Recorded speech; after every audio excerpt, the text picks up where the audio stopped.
Androgens are male hormones, chiefly testosterone, that is released by the Leydig cells under the stimulation of luteinizing hormone, and they are the ones that play their role in the male traits and reproductive activity. They mainly have two activities. Testosterone, for example, has two activities. One is its androgenic activity, and the second is the anabolic activity. The androgenic function include secondary male sexual character development and also the maturation of the reproductive organs, while the anabolic role is its role in increasing the mass and strength of skeletal muscles and also the role in erythropoiesis. Now, testosterone has a ratio of anabolic to androgenic action that is 1:1. Now, we have different androgens, the ones that occur naturally and the ones that we synthesize and use for different conditions. The naturally occurring androgens are testosterone, androstenedione, dihydrotestosterone, and dihydroepiandrosterone. The synthetic are further classified into the ones which have predominantly androgenic actions and anabolic activity is low, while the others which have predominantly anabolic actions and decreased androgenic activity. The synthetic androgens which have predominantly androgenic action are methyl testosterone, fluoxymesterone, and esters of testosterone. The esters can be that of cypionate and propionate or enanthate, etc. Now, the naturally occurring and the synthetic with predominantly androgenic actions have the same uses, so we'll discuss them together. Firstly, they are metabolized in the liver and they have extreme first pass metabolism, so we should give them intramuscularly. Their use is primarily in the hormone replacement therapy in men with hypogonadism, and the route of administration is transdermal to maintain a constant therapeutic level of the hormone. It can also be used in HIV patients with decreased testosterone to increase the muscle mass and strength. Thirdly, it can also be used in senile osteoporosis, that is the one related to age. The side effects of these hormone therapies when used in females can be the development of male characters such as hirsutism, deep voice, breast atrophy, acne, etc. It can also cause cholestatic jaundice because this is eliminated by the liver, and in high doses it can cause this.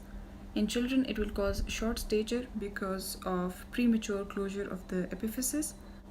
They can also cause sodium and water retention due to their mineralocorticoid activity. They are contraindicated in pregnancy because of the virilization of the fetus, because the fetus will present the same male characteristic development.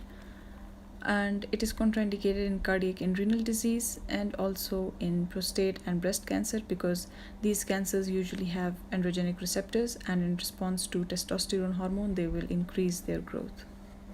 Now coming to the synthetic androgens which have predominantly anabolic effects, also known as anabolic steroids. They are nandrolone, oxandrolone, stanozolol, methendienone, and ethyl estrenol. How they're used is in chronic illnesses to improve the overall well-being of the patient and to increase the appetite.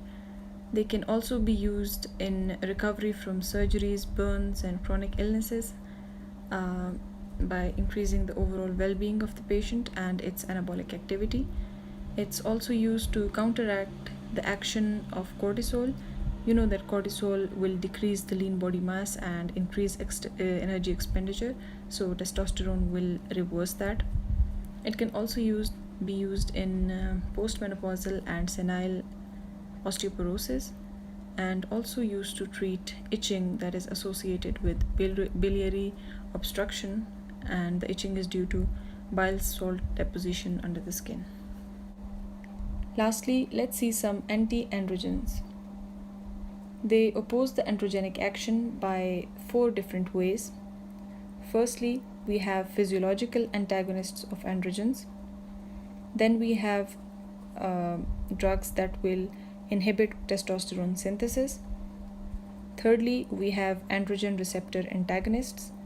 And lastly, we have 5-alpha reductase inhibitors, which will actually inhibit the conversion of testosterone into DHT, that is dihydrotestosterone, which is the active form and has more effects and functions.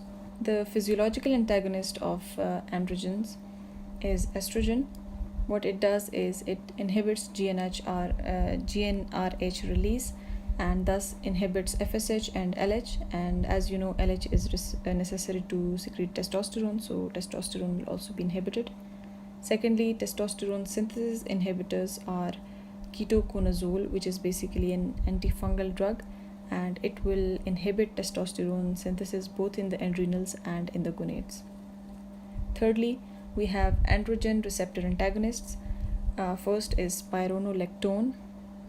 It inhibits the androgen receptor, as well as it will inhibit the synthesis as well. The side effects of spironolactone, if you remember, it is used as a potassium sparing diuretic, so it will cause hyperkalemia. It causes gynecomastia because it is an androgen antagonist, of course, and menstrual abnormalities in females. Secondly, we have cyproterone acetate, beclotamide, and flutamide. We use them in prostate carcinoma because this cancer can also have androgenic receptors, in hirsutism, and in acne in both males and females. The adverse effects can include impotence and hot flushes, gynecomastia, liver damage, decreased spermatogenesis, and GI side effects like nausea, vomiting, and diarrhea. Lastly, we have the 5-alpha reductase inhibitors.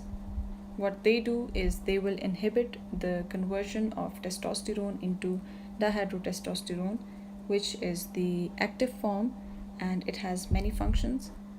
The 5-alpha reductase inhibitors are mainly used in BPH, and this therapy should be long term because if the therapy is discontinued, the hyperplasia will come back. And in combination with alpha 2 blockers, its efficacy is even increased. And the major drugs that can be used are finasteride and dutasteride. Dutasteride is long acting. That's all.